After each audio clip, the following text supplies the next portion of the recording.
આધાર માથે સ્વર્ણને 10% આરક્ષણની ઘોષણા कीनी है। इन फैसले रो ओम माथुर ने काई कहनो है, चलिए सुनाते हैं। देखिए, जब से इस देश में आरक्षण प्रणाली लागू हुई है, स्वाभाविक रूप से हमारे देश के जो भी जिन्होंने आरक्षण लागू किया है उन्होंने सोच समझ के किया है। लेकिन पूरे देश में जब से आरक्षण प्रणाली लागू हुई, एक सर्वत्र मांग थी कि अगर गरीबी देखा जाए तो हर समाज में गरीब पैदा होता है, तो उसका हक भी नहीं उठना। तो वर्षों से एक मांग थी कि आरक्षण को आर्थिक आधार पे करना चाहिए, न कि कोई धार्मिक या जातीयता के आधार पे इसको जोड़ना चाहिए। और आज मैं जिस प्रकार का मोदी जी सरकार ने और भारतीय जनता पार्टी एनडीए की सरकार ने जो आज कैबिनेट में फैसला लिया है, मैं कहता हूं बड़ा ऐतिहासिक फैसला है वो। और हिंदुस्तान के आम युवा की एक मन में थी कि हम पढ़ाई भी कर लेते हैं, सब कुछ कर लेते हैं, लेकिन फिर भी हमें नौकरी, क्योंकि आरक्षण में हम फिट नहीं होते। तो आज उन्होंने आरक्षण में संवैधानिक व्यवस्था करके 10% आरक्षण बढ़ा करके, क्योंकि अभी तक हमारी टोटल जनसंख्या में से 49.5% आरक्षण है। तो एक भय रहता था कि आरक्षण में अगर आप डिवीजन करोगे तो हमारा हक मारा जाएगा।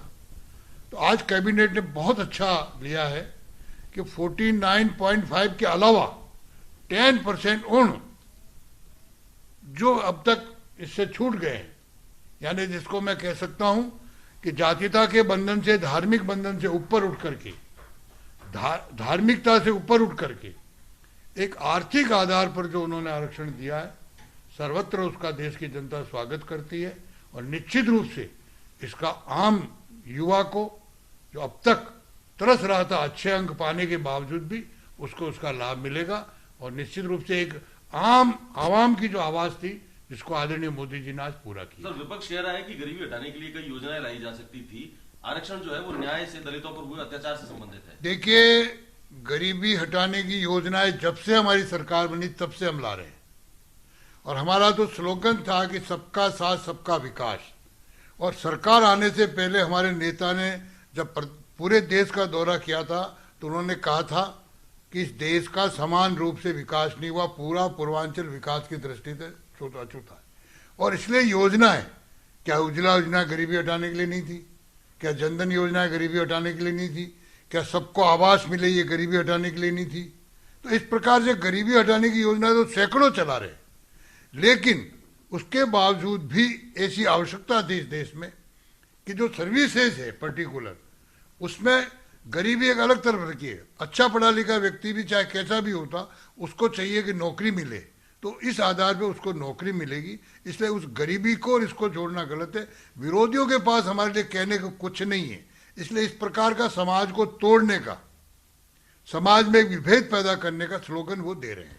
सर, ये एक वो प्रयास है कि जो आर्थिक आधार पर आरक्षण देने की तरफ कदम बढ़ते जा रहे हैं और जो मूल आरक्षण है उसको खत्म किया जा रहा है।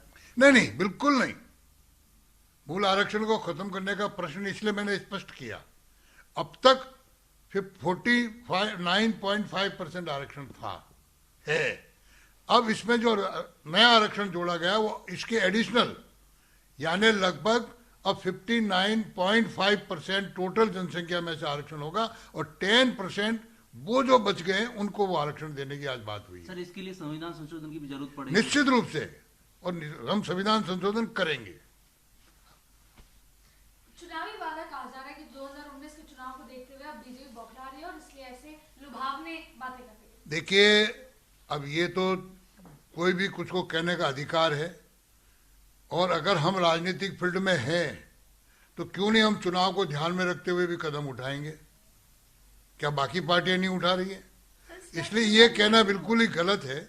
हम कुल मिला के मैं बताऊं, पिछले कितने वर्षों से आर्थिक आधार पर आरक्षण हो, ये बहुत बड़ी मात्रा में जनसंख्या में ये मांग उठ रही है, युवाओं में मांग उठ रही है। इसलिए हमने उनकी मांग को ध्यान में रख करके कदम उठाया है।